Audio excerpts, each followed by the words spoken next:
In this discussion, we're going to go ahead and keep on talking about what we were going over with system hacking and the attacking phase of our penetration testing phases here. So when you're actually thinking about system compromise, a lot of times people will say it comes down to the operating system type.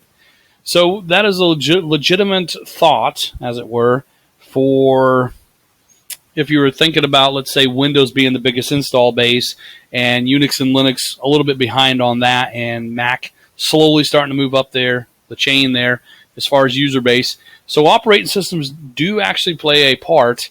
But in reality, if you harden your operating system completely until that you absolutely are completely positive with yourself that nothing can get in through the operating system, that's all well and good, but what do we use computers for? Applications, right? We run things on them. We do things on our computer, which typically come in the form of applications. Now, you probably can't guarantee 100% that the hundreds, maybe thousands of applications that you have on your operating system are completely secure and completely locked down. Sometimes the developer of the application may have made some missteps and didn't fix it until later. So a good example of that would be something called vsFTPD. Now, if I did a scan, we're going to pretend we've done the scan because I don't want to spend a lot of time doing all my scans and such. But let's say I did a version scan against my Ubuntu machine over here. Okay? On this Ubuntu machine, there is a vsFTPD version 2.3.4. So if you did find that when you did your scan, you could actually go online and start looking around and seeing, is there any exploits for that particular software? Because again, the operating system for the Ubuntu one, I've actually got it hardened pretty good as far as the OS goes, but I have this particular application on there.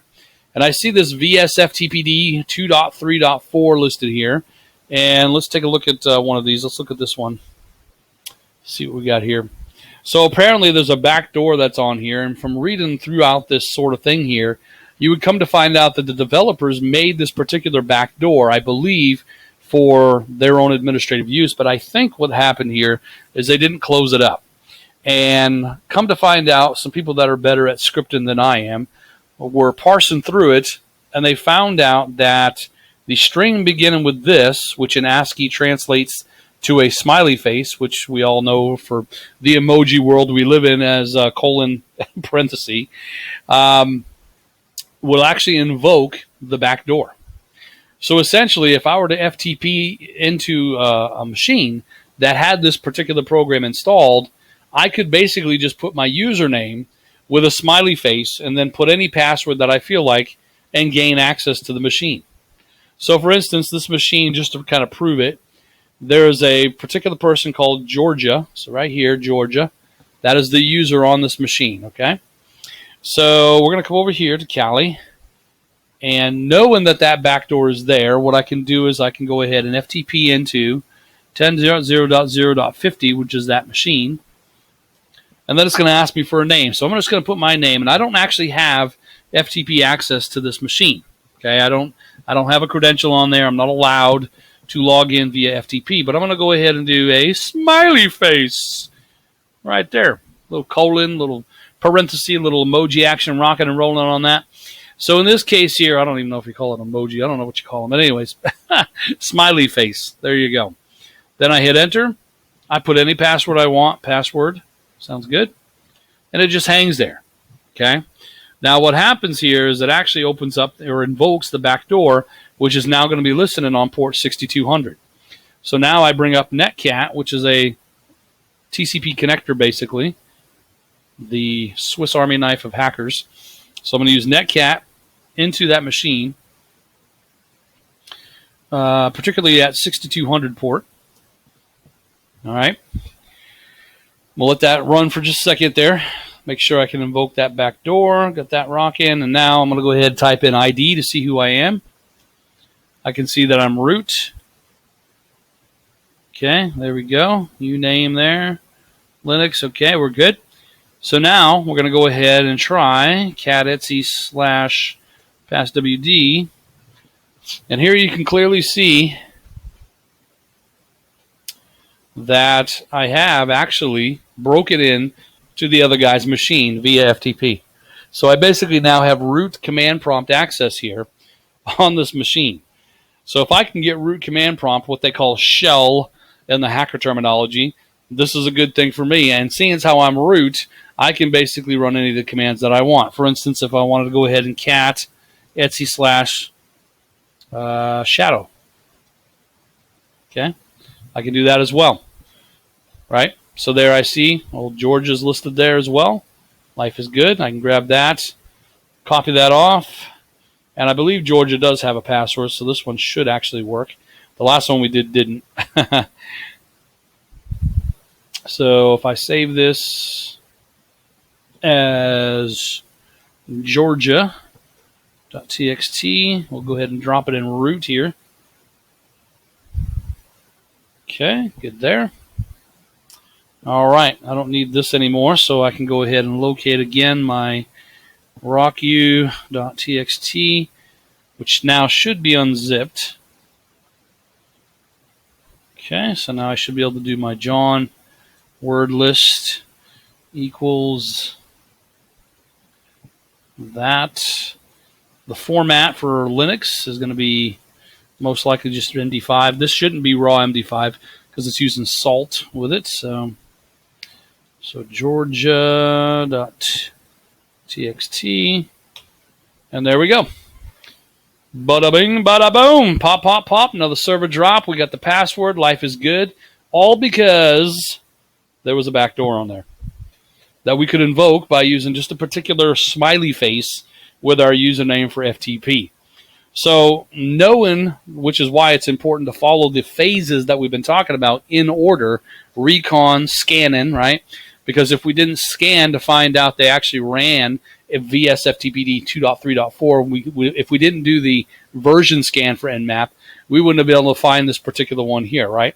So it's all important how you follow this all in order. You can see how it's all gelling together in our environment, okay? Another thing that you can do as well, or another case of this would be if you were to use something called Metasploit. So we're going to talk a little bit about this awesome little product called Metasploit in this module. We're going to do a few things. First, I just want to show you how you can just kind of break in through the front door based off of the same concept of if they have a particular application installed. Okay. So first off, I'm going to go ahead and do my Nmap, and we'll go ahead and do an S_V and 10.0.0.104. And let me just verify that. I'm doing it against the Metasploitable one over here.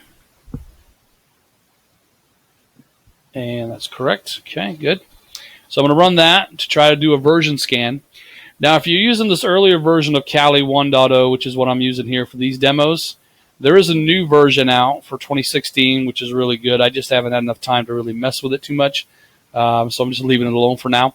But in the older version, you had to type in a bunch of service commands before you use this particular product called Metasploit. So in this case, what we're going to do is we're going to type in service PostgreSQL start. So every time you bring up from a brand new, and by the way, you can set these up to be persistent by using an update-rc.d, but I'm not going to get into that right now. This is more of a beginner level. So every time you bring it up, you can run the service PostgreSQL start, which is the database being used by this framework called Metasploit. Next, you'll start Metasploit, service Metasploit start, and that will start the actual Metasploit program behind the scenes as far as the service goes. And then to bring it up, you type in MSF console. Now, there are a few different things like Armitage and other kind of tools that give you a GUI environment for this particular framework. But myself, my preference is I like using the command line for it instead. So we're going to be doing just command line version of Metasploit for this class. So Metasploit is just a framework, basically. It's being developed and run by Rapid7, great company. They're actually nearby here in Austin. But great bunch of guys. I've met up with them before, and really cool framework they got going on here. Basically, the framework is normally I would have to go find or go online and research different exploit databases online to find exploits and vulnerabilities for a particular product. Then I would have to probably go and search a payload or make my own payload using some scripted language like C or Python or whatever, and compromise it in that way. Then, as far as like post and after I've exploited it, what do I do after I've dropped the payload and I want to go ahead and tear into it a little bit? I would then have to come up with my own ways to go ahead and do post exploitation. Well, in this framework, they kind of have all of this bundled into one tool. So if I wanted to search for a particular exploit, for instance, on the scanning module that we did earlier, I had done a scan specifically searching for an exploit called MSO8067, and it found it. Because as you can see here, mine's a little bit out of date right now, but I think they've included a lot more since last time I've done it. But you can see there's 1,398 exploits already built into Metasploit. Anytime something new comes out in the news or any type of new attack, more than likely Metasploit is on top of it to get an exploit pumped into this, because it's the community edition that we're using here. Now, this is a free edition that I'm using. It's built into Kali Linux already. There is a paid version, a pro version, that adds things like reporting capabilities and things like that. But if you just want to, the basics of just doing pen testing or ethical hacking, just the free version will just be perfect for you. It's good. But I do recommend, if you get into it a little bit more, you want to do the pro version for the reporting. So you also have what they call auxiliaries. Now, auxiliaries would be things like your scanners. So they have built-in port scanners and things like that. Post means any post exploitation things like scripts and such. A lot of times these scripts will be things like hash dump, which will dump hashes after I've broken into the machine, or taking control or host edit, editing people's host files, that sort of thing. They also include a variety of different payloads as well. Now, this is important stuff to remember too, because as I mentioned, remember the phases we were talking about. It starts with recon, it goes to scanning, and then it goes into breaking in. Because if I didn't do my recon and I didn't find out that this guy is actually using all Windows products, and I decide to throw Linux exploits and Linux payloads at it, I'm going to be wasting my time, right? It doesn't make any sense, seeing as he's not even running Linux, to throw Linux payloads and exploits at it. So during your recon phase, finding out exactly what they're running. Are they running Windows? Are they running Linux? If they are, now I can carve down my exploits and payloads, because there's quite a few here, and you don't want to use all of them. Now, the one I'm going to be using throughout the remainder of all of this is probably going to be a Meterpreter one. And Meterpreter is kind of a command line one that you can use in Metasploit. It's specific to Metasploit, but it's kind of a higher level command shell that lets you do a lot of cool functions.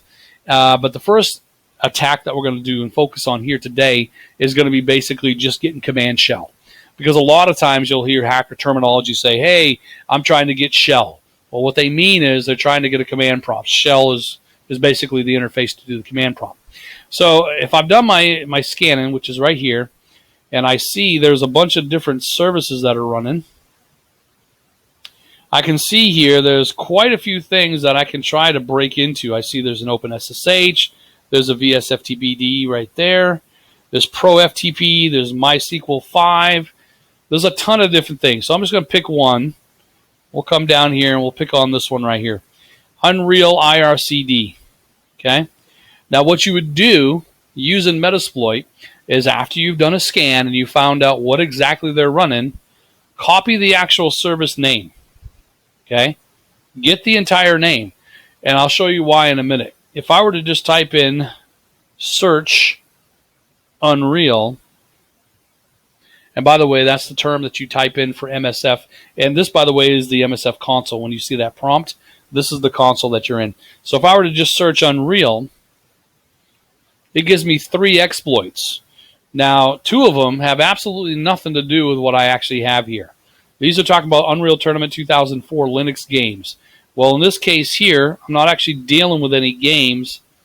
This one is specifically dealing with an IRC daemon, which is a chat program. So if I just typed Unreal, this is all I get. But you can see clearly here, there's one specifically there for Unreal IRCD. And over here, you'll look inside on the right-hand side, and you'll see rankings. And if it's excellent, that means it's got a very high probability of working. Good means a pretty good chance that it's going to work. and then you have poor or low or whatever they may have. So when you find one that actually fits what you actually want to do, you copy this exploit. You notice how it says exploit there? If it was a scanner, for instance, for anonymous FTP, it would show as an auxiliary. But in this case, we're showing as an exploit, and then what you type in is you type in the word use. So what we're doing is we're using a particular exploit. So in this case, I'm using the exploit that I just copied, which is the Unreal IRCD one. Okay, and we can see it's a backdoor. Hit enter, and what it will do is it will put you into this prompt that it is basically the exploit. Now, you don't know anything about this exploit more than likely. You probably don't have any information about what causes it, what platforms it works on. Is it for Windows? Is it for Linux? Will it give you privilege escalation? What will this do? So to check it out, you type in the word info. Type in the word info, and then we can scroll up to the top here, and we can see that the platform that this one affects is Unix.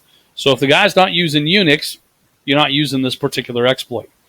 Here we can see it does not give us privilege access. The ranking is excellent, gives the name of the people that created it. And they already have some available targets. We're just going to leave that alone for now. But you can see there's some options that they need from you, right? You, the bad guy, or the good guy if you're an ethical hacker. Here we can see that there are some things that are required, where it says yes. Here we can see they've already filled out the remote port for us, but it looks like the remote host is empty. So that would be the actual address of the machine that you just scanned. So we'll put that in a second. Then down here, it kind of gives a description of what it is. It exploits a malicious backdoor that was added to a particular Unreal IRCD download archive. Okay. Then down here, you can see there's some different references, CVE details, and there's a open source vulnerability database discussion about it as well. So if we know that this is the actual command that we have to set, then the command is set. So we have to say set rhost because we're setting a particular command here.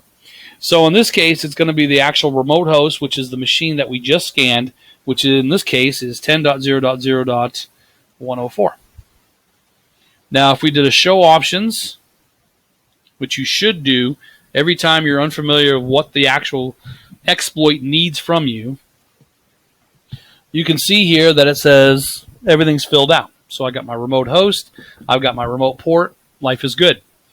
So because it doesn't need anything else from you, normally you could set a payload here, but this one here we're going to go ahead and just exploit. So I'm going to type in the word exploit,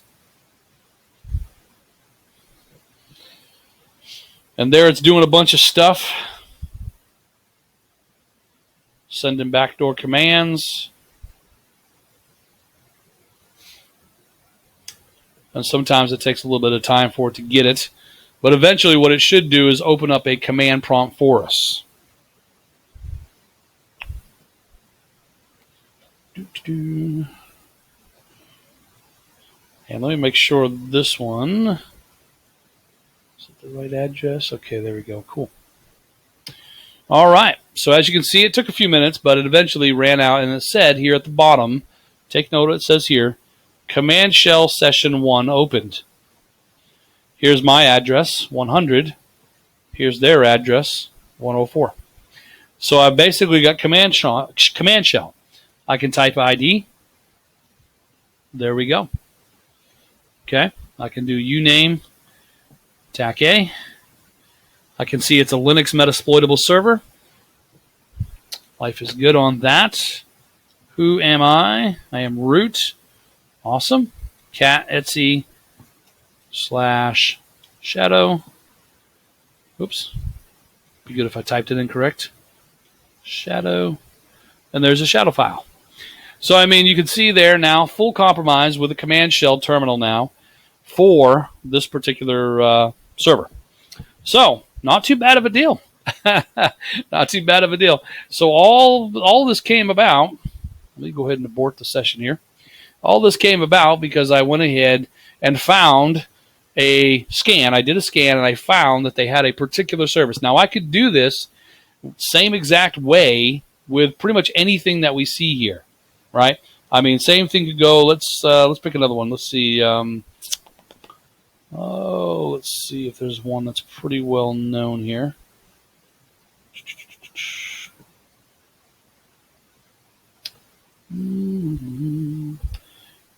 Okay, we got the vsFTPD. We did that one before as well.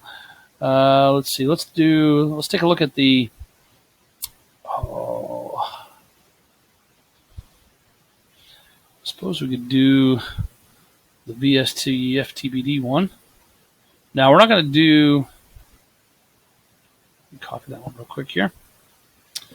So if I were to go ahead and search specifically for the vsFTPD one, let's go ahead and do that. So I'll say search. And by the way, I can do it within this framework that I'm in right now. Even though it says Unreal IRCD, I can basically, move away from that and get into something different. All right, so here we can see there's actually a backdoor listed on this one as well. And again, it's got an excellent, so we can go ahead and grab that and copy. And once again, we would go ahead and use this exploit. Okay, so now we're into another different type. We're no longer in the Unreal one. We're now in the vsFTPD one. So first thing you should do, show options. And you can see, again, we need to set the remote host. So this one's specifically targeted port 21 for FTP. And we can see the rhost current setting is blank. So we need to set that. Set rhost, in this case, 10.0.0.104 again. And I think that should be all we're going to really need from that bad boy there. Let's go ahead and exploit it. And I'm thinking we should also get a shell out of this one as well. And there we go. Found shell, command shell session number 2 open. Excellent. ID. uname -a. Excellent. So once again, in a short amount of time, we have compromised this exact same server twice with command shell based off of 2 different applications that we're running on here. So, I mean, that's essentially what bad guys are doing on your machines. So if you're wondering how are people compromising me all the time or any time at all, they're probably running an Nmap scan, seeing what the heck you're running, and then saying, you know what, I'm going to look in Metasploit and see if there's an exploit out there for this particular deal. Because if they can find it, I can guarantee you they're going to go ahead and exploit it. Okay? So let's talk a little bit about the Metasploit way to do what they call Trojans. In this case here, or not Trojans, we'll just call it virus for right now. In another section, we'll talk just specifically about the Trojan side of it.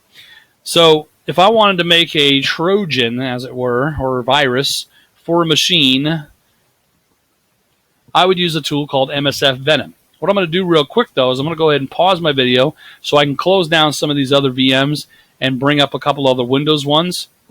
And we're going to compromise those.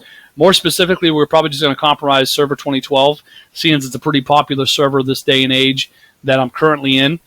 So we're going to go ahead and bring up a Server 2012. And we're going to try to compromise that using viruses. So I'm going to pause real quick. When we come back, I'll have some of those VMs up and running already. Okay, I brought up my Server 2012 now. So I have a Kali Linux and I have my Server 2012 up and running. So let's talk a little bit about how we can do this bad boy here called virus creation.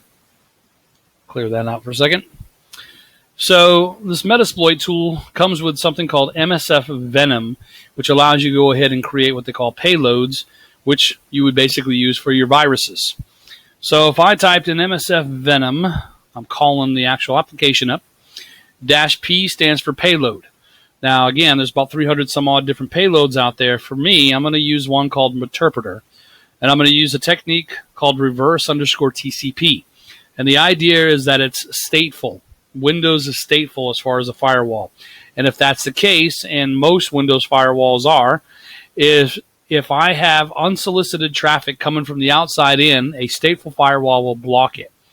But if it's solicited traffic, in other words, coming from the inside out, that's a different story. Okay, because then it's solicited traffic. So my idea is to send this to somebody via some social engineering technique or what have you, and having them click on it, and then basically ask me to join them. That's the idea behind it. So our payload is called Windows/Meterpreter.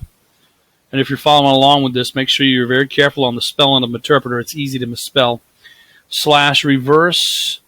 underscore TCP. Then what you have to do is you have to pick a local host, which in this case would be our attacking machine.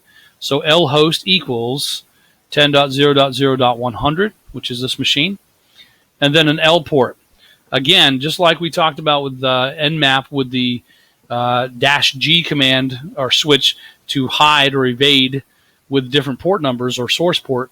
The idea here is that if the attack is coming and the port showing up onto the scans is port 4902, then that's an odd one that will actually strike up the eyeball here of the admin. They're going to look at that and say, whoa, wait a minute, something weird going on here.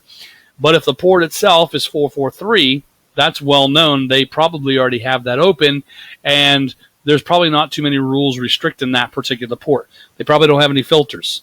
Now, if I stuck with the default, Meterpreter is going to use 4444 by default. Now, a lot of good admins out there who know a little bit about security realize that this tool is one of the most used probably by bad guys and good guys alike.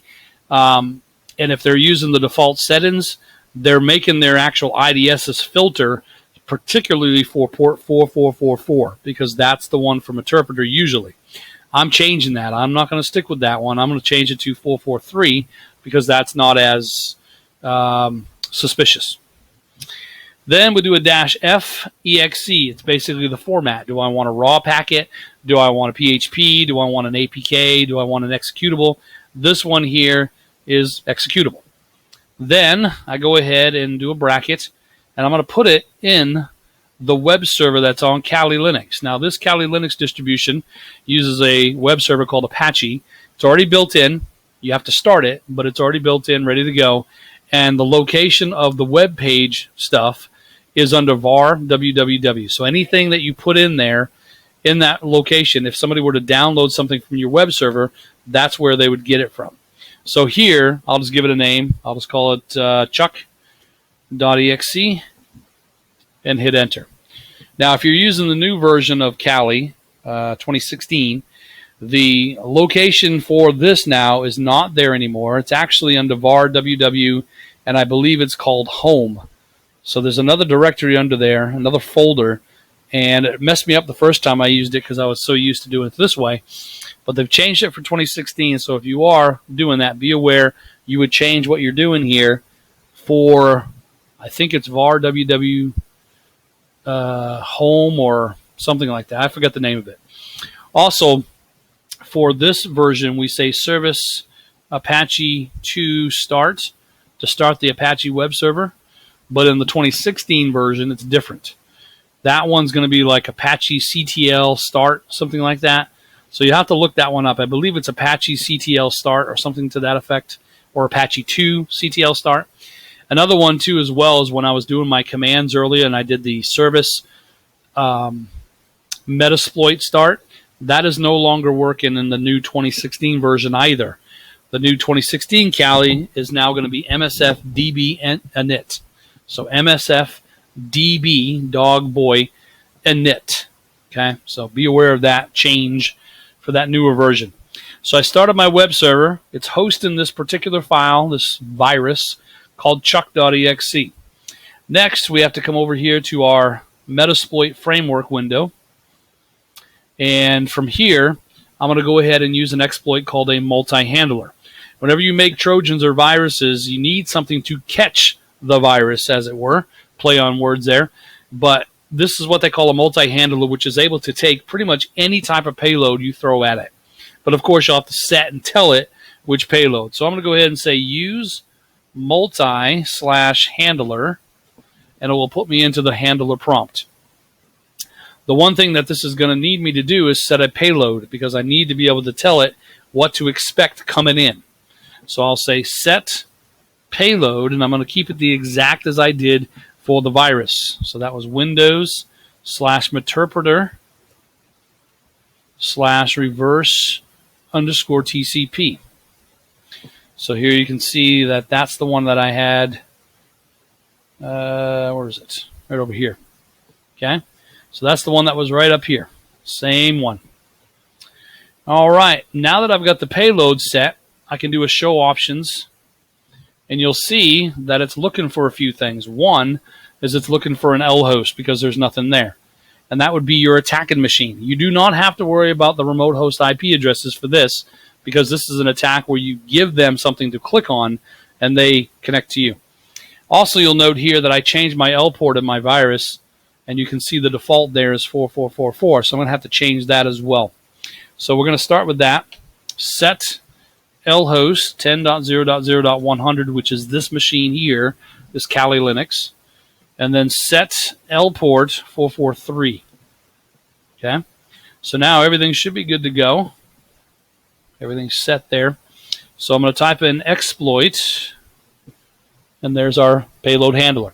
So it's going to stay there and wait until somebody clicks on a virus. When they click on the virus and it goes through, then it will pick it up here. Now, obviously, you would have to modify this if it was a remote. Okay, if it was a remote location and not local. We're doing it here as a local LAN. In other words, they're both on the same network. If it were remote, you would then do a port forward into your actual, internal attacking machine, but then you would have a public IP address that you would use instead of the actual local, private address. So you would modify a couple things if this was going to be done over the internet, but you would have to do some sort of port forwarding for that. So we got our payload handler rocking here. We got our virus created right over here, and looks like we got our Apache started. So let's go over to our victim, our domain controller.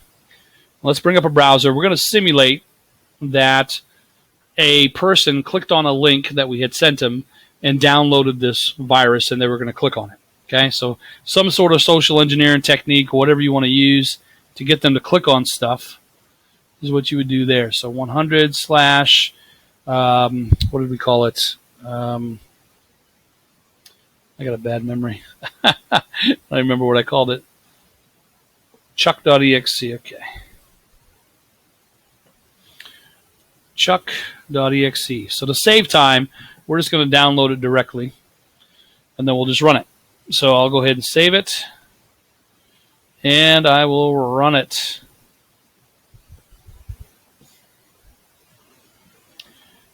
So now we'll come back over to our Kali Linux, and then here at our payload handler, we can see that it ran a few things. It said started the payload handler, send in stage, interpreter session 3 opened.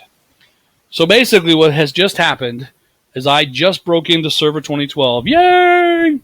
So big ups on that, love and life. So we broke into a brand new version. It's a brand new version of server 2012, and it's fully patched and ready to go. I was still able to compromise it though. So just to let you know about the default security measures on 2012, they are seriously lacking. So I've basically broken into server 2012. So some things we'll do is we'll run a PS, and we'll look to see what processes are running, because more than likely you're going to find your chuck.exe in there somewhere, right? So as you scroll up, somewhere here, there's chuck. Okay, so right there, as an administrator, they would see that and they would say, whoa, what is up with that, man? And they would probably shut it off. If that was the case, it would cut you out. So you need to find something they're not going to shut off. For instance, Explorer. Now this isn't Internet Explorer, this is the Windows Explorer. So there's no way they're going to be shutting that down. So I'm going to take the PID, which is right there, 2908, and I'm going to migrate to it. So you migrate to the one furthest to the left of the process, in this case here being that one. Okay, so I'm going to migrate to 2908, hit enter. And by the way, Metasploit allows you to do scripting, and you can script this whole process. So on break-in, it will auto-migrate you. So there are some things built in for that. So here we can see that we've migrated. What we basically have done is we've taken ourselves out of the chuck.exe process, and we are now running in the memory space of Explorer. How awesome is that? Super sweet. So in this particular case here, our domain over there on that domain controller is the Chuck domain. And my name over there is Ray, or administrator, whatever I'm logged into. I can't remember. But here's a key thing to remember, is that most people that I talk to, I ask them, I say, at your home, do you run currently as administrator? And most will say yes. And I'm guilty of it myself. Why? It's ease of use, right? I don't want to keep worrying about logging out and logging back in as administrator for certain things. I want to be able to run as administrator and do whatever I feel like on my computer. And that's the majority of users out there. They'll go buy a computer at the store, they'll set it up for them at the store, and they'll give them an admin account, and basically they'll stay on that account and not create a standard one. So if that's the case, keep in mind that if you are logged in as an administrator and you double click on a Trojan or a virus, guess what you are giving the privileges to the bad guy as? And you can see clearly there I've broken in as administrator. So I don't even have to do privilege escalation here. Privilege escalation would mean I'm broken in as a standard user and I want to escalate up to administrator. So pretty good to go on that. Ready, rock and roll on as administrator. So then you would take typically a screenshot to verify that you've actually broken into a machine, but you don't know exactly if it's Windows 7 or Windows Server 2012 or what have you. So you take a screenshot and you take a peek at it. And lo and behold, I can see that it is actually Server 2012. So knowing that information, I'm loving life. I see they got Server 2012 open. What I would then do next is I would type in probably keyscan _start. Enter. Now, if I were to go over here on the victim machine and I were to bring up Notepad and type in Chuck Norris has been to Mars, that's why there's no signs of life. Good times, good times.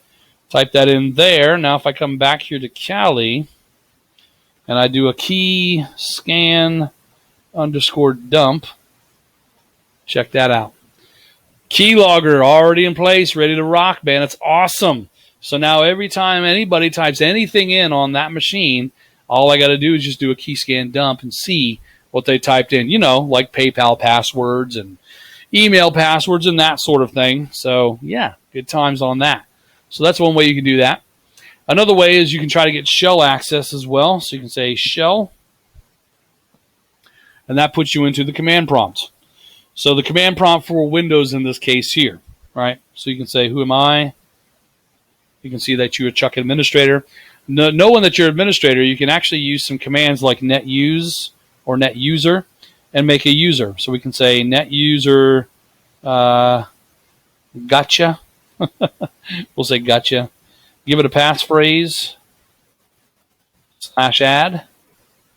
And that's how you add yourself as a user using command line on their own command line, adding yourself as a user to their machine. Pretty awesome stuff right there. Another thing you can do is, now that you're administrator, is you can do net local group as well. Administrators with an S, and then take your guy, gotcha, add, and now he's part of the administrators group. Pretty awesome, huh? And there's ways you can go in there and modify and edit registry stuff and things to hide this user for when people log in so they won't see it, but we won't get into that. But anyways, that's some ways you can use the shell to your advantage, and we'll talk a little bit more about some more post-exploitation stuff in a little while here on another module. Another thing you can do from here is you can actually elevate your privileges even higher. But before we do that, let's take a look at the help file from Interpreter and take a look at some things you can do. Here's an interesting one. You can actually modify the creation and modification dates of files, because that's what administrators like to look for when they're seeing if anybody's tampered with stuff, as they go in there and say, hey, let's take a look at the last modified date and time and see if it was today or whatever. But you can go in there and basically set a file to be created back in the greatest era ever, 1985, and say, yeah, I made this file back in 1985. Obviously, you wouldn't want to do that because that would arouse suspicion, but you get what I'm saying. That's a pretty cool one. Hash dump is pretty awesome, where it will dump the credentials and the hash in the SAM database. Get system, we're going to do that one in a minute, trying to get ourselves to system privileges. Notice here you can record people's microphone on their laptop. You can record their webcams, snapshots. You can do a stream of their video from their webcam. That's pretty creepy, pretty scary stuff. This UICTL lets you disable keyboard and mouse. Here you can take screenshots. Here's the key loggers. Okay, all kinds of good stuff. Up here a little further, you have the ability to steal tokens, shut down the machine, get shell access, kill processes, execute commands, clear the event log, route, change their routing tables, change their ARP tables, download files, upload files, basically anything you want to do on this machine, to the most part, you can do from this Meterpreter tool. Pretty cool little tool. It is specific to Metasploit, so this is not a regular Windows command shell.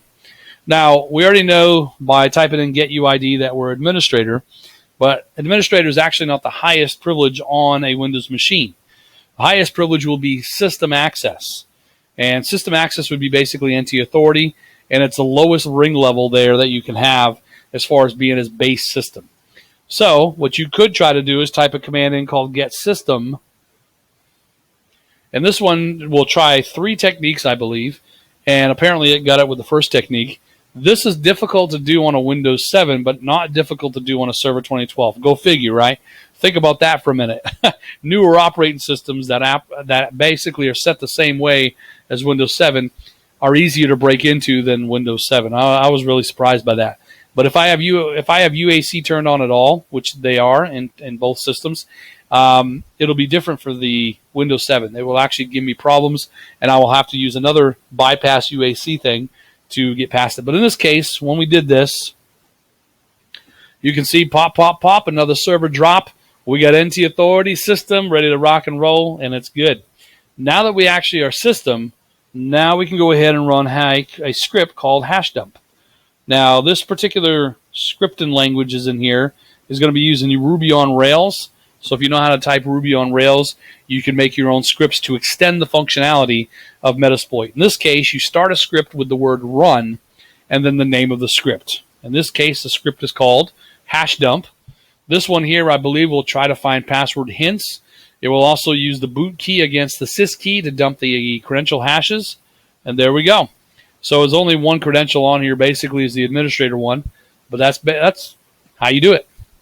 Now, when you type in the word run and then you tab 3 times, it will probably ask you, maybe 4 times, there we go, display all 244 possibilities. If you hit Y, it will show you all the scripts that are here. So things like checking if there are VM, enumerating Firefox credentials, kill AV, host dump, or host edit, hash dump, all these different ones. We'll talk about this in a different module for post-exploitation, but I want to show you that you can run all these types of scripts here now that you're actually NT authority. Okay? So pretty crazy stuff for sure, getting access to this. You can even go ahead and just clear event logs. Now, this would probably be a little bit suspicious to the administrator walking in, seeing all the event logs wiped out, but you basically can see you can wipe them all out. It'd be better probably go in there individually and take out the ones that are related to you, but this is just for effect. So you can clearly see here that there's a lot of things we can do with this Meterpreter prompt. It is super awesome. So let me exit out of this. All right, so we have our Meterpreter session here, ready to rock and roll. When we get back on our next module, again, this is going to be a pretty lengthy topic, so I'm going to split this up between different modules so it's a little bit more bite-sized, as it were. But the next one we're going to get into, we're going to talk about how to use the same type of techniques, but this time we're going to make a Trojan out of it, which is a little bit different than just a straight-on virus. Okay, so that will be in our next module. Thank you for watching this one.